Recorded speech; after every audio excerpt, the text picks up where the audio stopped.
ओम श्री सद्गुरुवे नमः। ओम नमो भगवते वासुदेवाय। अथाष्टमो अध्याय। नृसिंह भगवान का प्रादुर्भाव, हिरण्यकशिपु का वध एवं ब्रह्मादि देवताओं द्वारा भगवान की स्तुति। नारद जी कहते हैं, प्रहलाद जी का प्रवचन सुनकर दैत्य बालकों ने उसी समय से निर्दोष होने के कारण उनकी बात पकड़ ली। गुरुजी की दूषित शिक्षा की ओर उन्होंने ध्यान ही न दिया। जब गुरुजी ने देखा कि उन सभी विद्यार्थियों की बुद्धि एकमात्र भगवान में स्थिर हो रही है, तब वे बहुत घबराए और तुरंत हिरण्यकशिपु के पास जाकर निवेदन किया।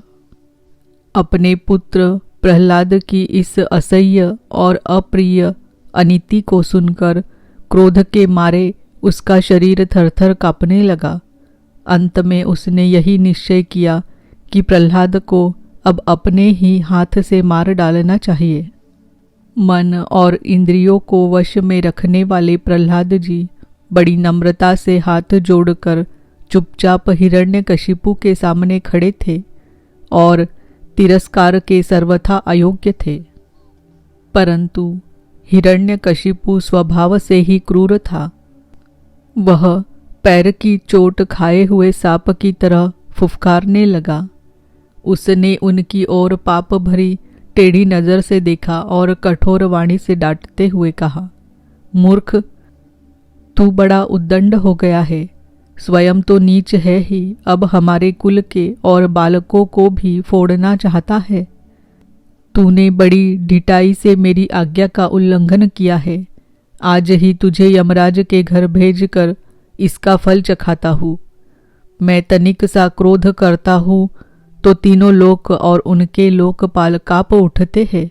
फिर मूर्ख, तूने किसके बलबूते पर निडर की तरह मेरी आज्ञा के विरुद्ध काम किया है? प्रहलाद जी ने कहा, दैत्यराज, ब्रह्मा से लेकर तिनके तक सब छोटे बड़े चर अचर जीवों को भगवान ने ही अपने वश में कर रखा है। न केवल मेरे और आपके, बल्कि संसार के समस्त बलवानों के बल भी केवल वही है। वे ही महापराक्रमी सर्वशक्तिमान प्रभु काल है तथा समस्त प्राणियों के इंद्रिय बल, मनोबल, देह बल, धैर्य एवं इंद्रिय भी वही है।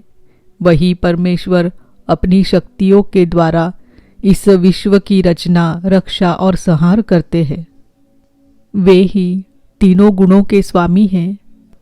आप अपना यह आसुर भाव छोड़ दीजिए। अपने मन को सबके प्रति समान बनाइए। इस संसार में अपने वश में न रहने वाले कुमार्गगामी मन के अतिरिक्त और कोई शत्रु नहीं है।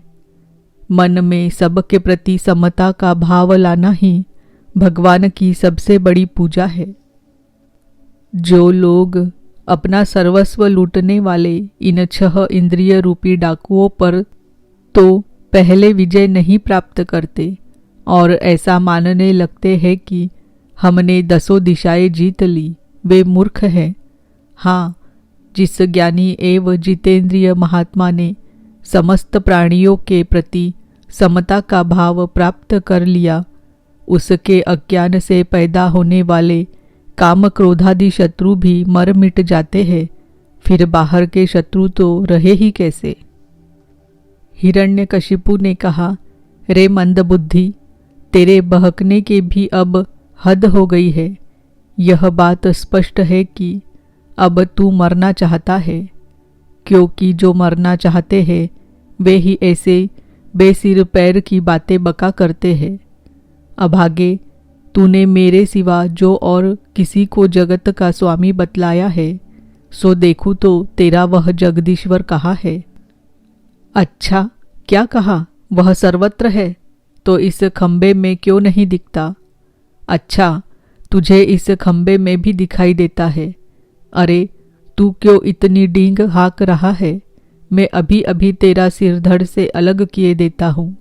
देखता हूँ तेरा वह सर्वत्र हरि जिस पर तुझे इतना भरोसा है, तेरी कैसे रक्षा करता है। इस प्रकार वह अत्यंत बलवान महादैत्य भगवान के परम प्रेमी प्रहलाद को बार बार झिड़कियाँ देता और सताता रहा।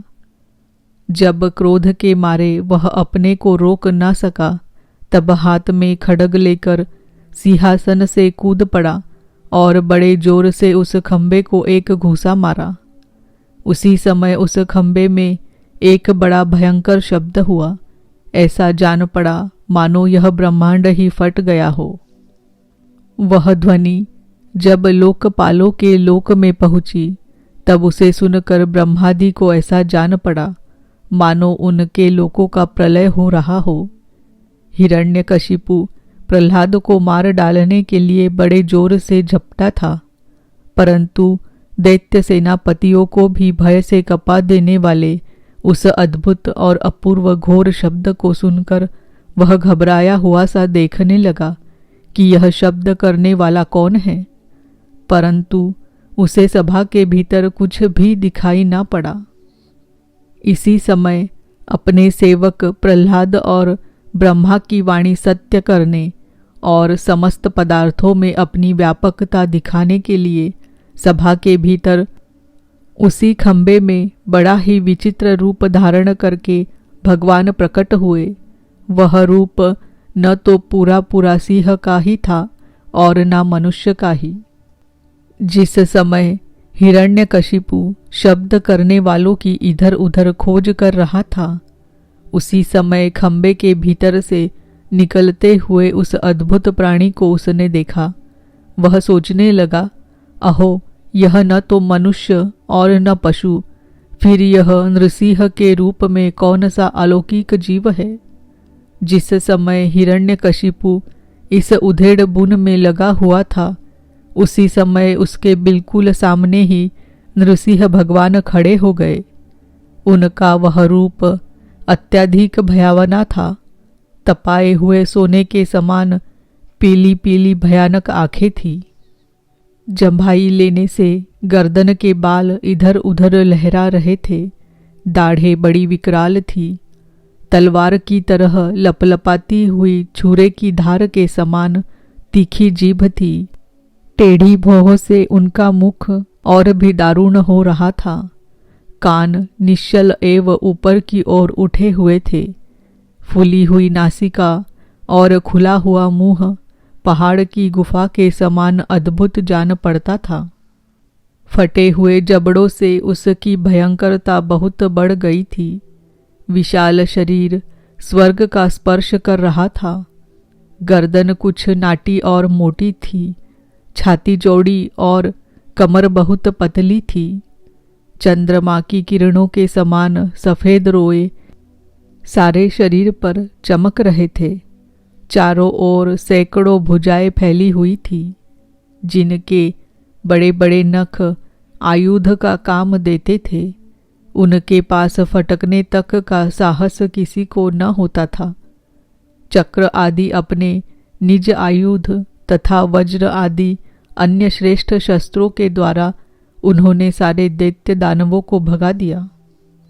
हिरण्यकशिपु सोचने लगा, हो न हो महामाया देवी विष्णु ने ही मुझे मार डालने के लिए यह ढंग रचा है, परंतु इसकी इन चालों से हो ही क्या सकता है।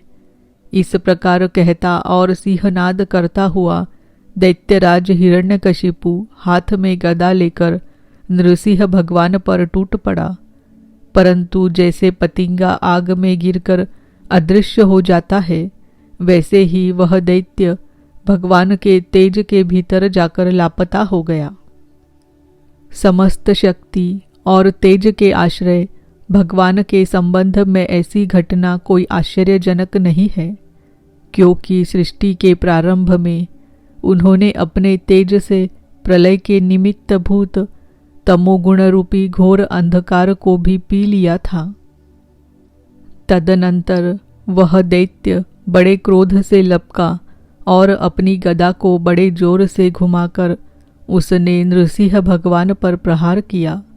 प्रहार करते समय ही जैसे गरुड़ सांप को पकड़ लेते हैं, वैसे ही भगवान ने गदा सहित उस दैत्य को पकड़ लिया।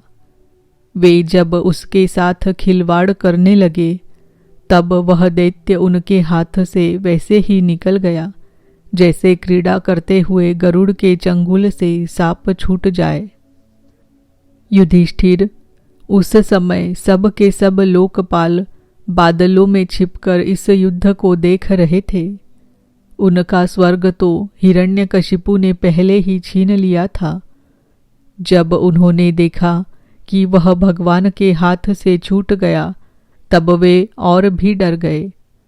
हिरण्यकशिपु ने भी यही समझा कि नृसिंह ने मेरे बलवीर्य से डरकर ही मुझे अपने हाथ से छोड़ दिया है। इस विचार से उसकी थकान जाती रही और वह युद्ध के लिए ढाल तलवार लेकर फिर उनकी ओर दौड़ पड़ा। उस समय वह बाज की तरह बड़े वेग से ऊपर नीचे उछल कूद कर इस प्रकार ढाल तलवार के पैतरे बदलने लगा कि जिससे उस पर आक्रमण करने का अवसर ही न मिले। तब भगवान ने बड़े ऊंचे स्वर से प्रचंड और भयंकर अट्टहास किया जिससे हिरण्यकशिपु की आंखें बंद हो गई। फिर बड़े वेग से झपट कर भगवान ने उसे वैसे ही पकड़ लिया जैसे सांप चूहे को पकड़ लेता है। जिस हिरण्यकशिपु के चमड़े पर वज्र की चोट से भी खरोच नहीं आई थी वही अब उनके पंजे से निकलने के लिए जोर से छटपटा रहा था। भगवान ने सभा के दरवाजे पर ले जाकर उसे अपनी जांघों पर गिरा लिया और खेल खेल में अपने नखों से उसे उसी प्रकार फाड़ डाला जैसे गरुड़ महाविषधर सांप को चीर डालते हैं। उस समय उनकी क्रोध से भरी विकराल आंखों की ओर देखा नहीं जाता था। वे अपनी लपलपाती हुई जीभ से फैले हुए मुंह के दोनों कोने चाट रहे थे। खून के छींटों से उनका मुंह और गर्दन के बाल लाल हो गए थे। हाथी को मारकर गले में आतों की माला पहने हुए मृगराज के समान उनकी शोभा हो रही थी। उन्होंने अपने तीखे नखों से हिरण्यकशिपु का कलेजा फाड़कर उसे जमीन पर पटक दिया। उस समय हजारों दैत्य दानव हाथों में शस्त्र लेकर भगवान पर प्रहार करने के लिए आए, पर भगवान ने अपनी भुजा रूपी सेना से, लातों से और नख रूपी शस्त्रों से चारों ओर खदेड़ खदेड़ कर उन्हें मार डाला। युधिष्ठिर, उस समय भगवान नृसिंह के गर्दन के बालों की फटकार से बादल तितर बितर होने लगे। उनके नेत्रों की ज्वाला से सूर्य आदि ग्रहों का तेज फीका पड़ गया। उनके श्वास के धक्के से समुद्र क्षुब्ध हो गए। उनके सिंहनाद से भयभीत होकर दिग्गज चिंघाड़ने लगे। उनके गर्दन के बालों से टकराकर देवताओं के विमान अस्त व्यस्त हो गए। स्वर्ग डगमगा गया। उनके पैरों की धमक से भूकंप आ गया। वेग से पर्वत उड़ने लगे और उनके तेज की चकाचौंध से आकाश तथा दिशाओं का दिखना बंद हो गया। इस समय नृसिंह भगवान का सामना करने वाला कोई दिखाई न पड़ता था। फिर भी उनका क्रोध अभी बढ़ता ही जा रहा था। वे हिरण्यकशिपु की राजसभा में ऊंचे सिंहासन पर जाकर विराज गए। उस समय उनके अत्यंत तेजपूर्ण और क्रोध भरे भयंकर चेहरे को देखकर किसी का भी साहस न हुआ कि उनके पास जाकर उनकी सेवा करे। युधिष्ठिर, जब स्वर्ग की देवियों को यह शुभ समाचार मिला कि तीनों लोकों के सिर की पीड़ा का मूर्तिमान स्वरूप हिरण्यकशिपु युद्ध में भगवान के हाथों मार डाला गया, तब आनंद के उल्लास से उनके चेहरे खिल उठे। वे बार बार भगवान पर पुष्पों की वर्षा करने लगी। आकाश में विमानों से आए हुए भगवान के दर्शनार्थी देवताओं की भीड़ लग गई। देवताओं के ढोल और नगारे बजने लगे, गंधर्वराज गाने लगे, अप्सराएं नाचने लगी। तात इसी समय ब्रह्मा, इंद्र, शंकर आदि देवता, ऋषि, पितर, सिद्ध, विद्याधर, महानाग, मनु प्रजापति, गंधर्व, अप्सराएं, चारण, यक्ष, किमपुरुष, वेताल, सिद्ध, किन्नर और सुनंद, कुमुद आदि भगवान के सभी पार्षद उनके पास आए। उन लोगों ने सिर पर अंजलि बांधकर सिंहासन पर विराजमान अत्यंत तेजस्वी नृसिंह भगवान की थोड़ी दूर से अलग अलग स्तुति की। ब्रह्मा जी ने कहा, प्रभो, आप अनंत है, आपकी शक्ति का कोई पार नहीं पा सकता। आपका पराक्रम विचित्र और कर्म पवित्र है। यद्यपि गुणों के द्वारा आप लीला से ही संपूर्ण विश्व की उत्पत्ति, पालन और प्रलय यथोचित ढंग से करते हैं, फिर भी आप उनसे कोई संबंध नहीं रखते, स्वयं निर्विकार रहते हैं। मैं आपको नमस्कार करता हूँ। श्री रुद्र ने कहा, आपके क्रोध करने का समय तो कल्प के अंत में होता है। यदि इस तुच्छ दैत्य को मारने के लिए ही आपने क्रोध किया है तो वह भी मारा जा चुका। उसका पुत्र आपकी शरण में आया है। भक्तवत्सल प्रभो, आप अपने इस भक्त की रक्षा कीजिए। इंद्र ने कहा, पुरुषोत्तम, आपने हमारी रक्षा की है। आपने हमारे जो यज्ञ भाग लौटाए हैं वे वास्तव में आप यानी अंतर्यामी के ही है। दैत्यों के आतंक से संकुचित हमारे हृदय कमलों को आपने प्रफुल्लित कर दिया। वह भी आपका ही निवास स्थान है। यह जो स्वर्गादि का राज्य हम लोगों को पुनः प्राप्त हुआ है, यह सब काल का ग्रास है। जो आपके सेवक है उनके लिए यह है ही क्या। स्वामिन, जिन्हें आपकी सेवा की चाह है वे मुक्ति का भी आदर नहीं करते, फिर अन्य भोगों की तो उन्हें आवश्यकता ही क्या। ऋषियों ने कहा, पुरुषोत्तम, आपने तपस्या के द्वारा ही अपने में लीन हुए जगत की फिर से रचना की थी और कृपा करके उसी आत्मतेज स्वरूप श्रेष्ठ तपस्या का उपदेश आपने हमारे लिए भी किया था। इस दैत्य ने उसी तपस्या का उच्छेद कर दिया था। शरणागत वत्सल, उस तपस्या की रक्षा के लिए अवतार ग्रहण करके आपने हमारे लिए फिर से उसी उपदेश का अनुमोदन किया है। पितरों ने कहा, प्रभो, हमारे पुत्र हमारे लिए पिंडदान करते हैं। यह उन्हें बलात् छीन कर खा जाया करता था। जब वे पवित्र तीर्थ में या संक्रांति आदि के अवसर पर नैमित्तिक तर्पण करते या तिलांजलि देते तब उसे भी यह पी जाता। आज आपने अपने नखों से उसका पेट फाड़कर वह सब का सब लौटाकर मानो हमें दे दिया। आप समस्त धर्मों के एकमात्र रक्षक हैं। नृसिंह देव, हम आपको नमस्कार करते हैं। सिद्धों ने कहा, नृसिंह देव, इस दुष्ट ने अपने योग और तपस्या के बल से हमारी योग सिद्ध गति छीन ली थी। अपने नखों से आपने उस घमंडी को फाड़ डाला है। हम आपके चरणों में विनीत भाव से नमस्कार करते हैं। विद्याधरों ने कहा, यह मूर्ख हिरण्यकशिपु अपने बल और वीरता के घमंड में चूर था। यहाँ तक कि हम लोगों ने विविध धारणाओं से जो विद्या प्राप्त की थी उसे उसने व्यर्थ कर दिया था। आपने युद्ध में यज्ञ पशु की तरह इसको नष्ट कर दिया। अपनी लीला से नृसिंह बने हुए आपको हम नित्य निरंतर प्रणाम करते हैं। नागों ने कहा, इस पापी ने हमारी मणियों और हमारी श्रेष्ठ और सुंदर स्त्रियों को भी छीन लिया था। आज उसकी छाती फाड़कर आपने हमारी पत्नियों को बड़ा आनंद दिया है। प्रभो, हम आपको नमस्कार करते हैं।